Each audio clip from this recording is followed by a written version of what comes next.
Great Molthaus, 14 de noviembre de 1948. Notas sobre las diferentes cualidades de la conciencia. Y de trabajo. El trabajo nos enseña que tenemos 4 estados de conciencia, 2 que conocemos y 2 que ignoramos. Comentario. La persona que solo piensa en sí misma es la que está más dormida en el trabajo. Cuando estamos identificados con la falsa personalidad, es el momento en que más dormidos estamos. Para estar despierto no hay que tener falsa personalidad. Aquellos de ustedes que han tenido momentos, por más breves que fueran, en que estaban relativamente libres de la falsa personalidad, ya conocen que a este respecto existe la posibilidad de lograr un definido nuevo estado de sí. Hemos de afirmar en nosotros mismos cada experiencia definida y registrar a solas su validez, de otro modo el trabajo no está estructurado dentro de nosotros. Se convierte el trabajo en una cosa informe y no vertebrada dentro de sí, si no se comprende ni afianza en sí una sola parte de lo que enseña por medio de la propia experiencia práctica y si no se persiste en su veracidad. Será lo que Gurdjieff llamaba una persona débil. Ahora bien, a veces les dado a un hombre estar libre de la falsa personalidad en momentos de tensión, de guerra o de enfermedad.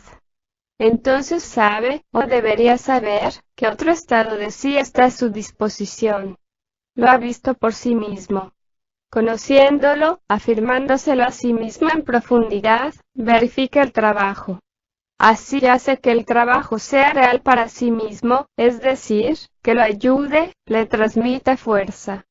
Empieza por calmarlo, por ensancharlo, primer resultado de gran importancia. Pero si un hombre discute en su foro interno las palabras utilizadas en el trabajo, o aún peor, nunca piensa realmente en ellas, ¿cómo puede éste ponerse en conexión con él? Tal como lo dijera Gurdjieff.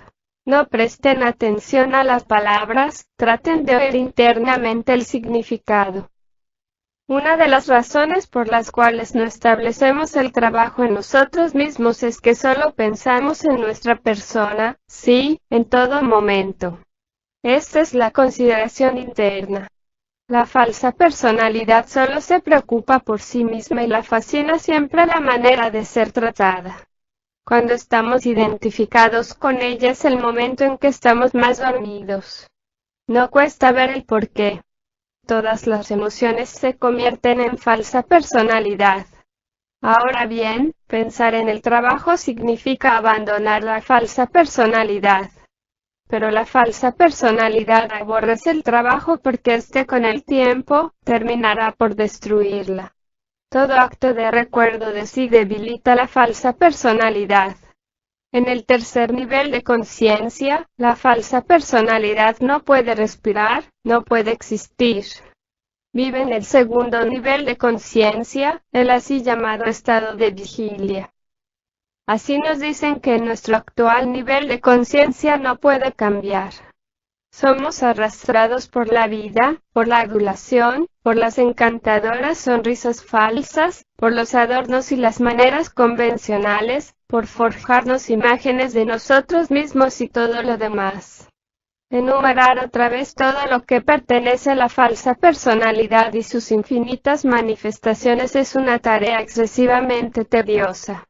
Hasta la dama más inocua, que vive con su perrito, está tan llena de falsa personalidad como el magnífico ejemplar de hombre siempre bien vestido, cuyo retrato se ve en todos los periódicos. Sí, pero ¿qué es usted tras todas sus buenas maneras y su imagen? Es este nivel más hondo hacia el cual el trabajo dirige la atención. Ahora bien, en el así llamado estado de vigilia en el cual vivimos, esto es, en el segundo estado de conciencia, toda clase de mentiras son tomadas como verdades. Sin embargo, nacimos con la capacidad de vivir en el tercer estado de conciencia donde las mentiras son imposibles, por ser tan obvias, que ninguna persona puede engañar a otra. Por eso, en esta breve nota, oiremos nuevamente lo que dice Gurdjieff acerca de esos estados de conciencia posibles al hombre, comprendiendo claramente que un estado superior de conciencia se caracteriza por el hecho de tener conciencia de más cosas, de modo que se está más despierto y así es más difícil ser engañado.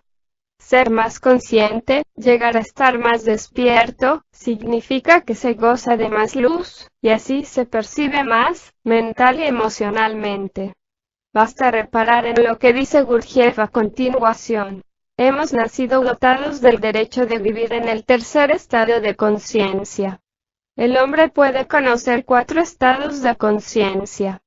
El primero, el estado de sueño con ensueños, el segundo el denominado estado de vigilia, el tercero estado de recuerdo de sí, y el cuarto, conciencia objetiva. Solo los 2 estados superiores pueden comunicarse con los 2 centros superiores de los cuales provienen las emociones positivas. Citemos ahora las palabras de Gurdjieff acerca de los estados de conciencia. Los 2 estados superiores de conciencia son inaccesibles al hombre, y aunque tenga destellos de esos estados, es incapaz de comprenderlos desde el punto de vista de los estados en los que acostumbra hallarse. Los 2 estados acostumbrados, esto es, los 2 estados inferiores de conciencia, son primero, el sueño, que es un estado pasivo en el cual el hombre pasa la tercera parte, y muy a menudo la mitad de su vida, y luego el estado en el cual los hombres pasan la otra parte de su vida, en el que andan por las calles, escriben libros, se refieren a temas importantes, intervienen en política, se matan unos a otros, que consideran un estado de actividad, y lo llaman conciencia clara o estado de conciencia despierta. El tercer estado de conciencia es el recordarse a sí o conciencia de sí, o percepción de sí. Por lo general creemos tener ese estado de conciencia, o poder tenerlo si así lo deseamos. Nuestra ciencia y filosofía han pasado por alto el hecho que no poseemos este estado de conciencia y que no podemos crearlo nosotros por el solo deseo o decisión. El cuarto estado de conciencia es llamado el estado de conciencia objetiva. En este estado un hombre puede ver las cosas tal como son. El hombre suele tener destellos de este estado de conciencia. En las religiones de todas las naciones, hay indicios de la posibilidad de un estado de conciencia de esta clase que es llamado iluminación y también con varios otros nombres, pero que no puede describirse con palabras. Pero el único camino recto a la conciencia objetiva pasa a través del desarrollo de la conciencia de sí. Si un hombre ordinario es artificialmente llevado al estado de conciencia objetiva y luego devuelto a su estado normal, no recordará nada, y luego pensará que había perdido la conciencia por un instante. Pero en el estado de conciencia de sí un hombre puede tener destellos de conciencia objetiva y recordarlos. El cuarto estado de conciencia en el hombre significa un estado completamente diferente de ser, y es el resultado del crecimiento interior y de un prolongado y difícil trabajo sobre sí.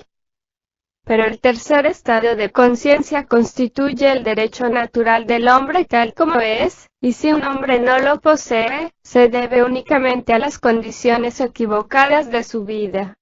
Al presente, este tercer estado solo sobreviene al hombre en la forma de muy raros destellos, y únicamente por medio de un adiestramiento especial puede llegar a ser más o menos permanente en él. Para la mayoría de la gente, hasta para las personas instruidas y los pensadores, el principal obstáculo que se opone a la adquisición de la conciencia de sí estriba en el hecho que creen poseerlo, que pueden hacer, que tienen voluntad, y un yo permanente e inmutable.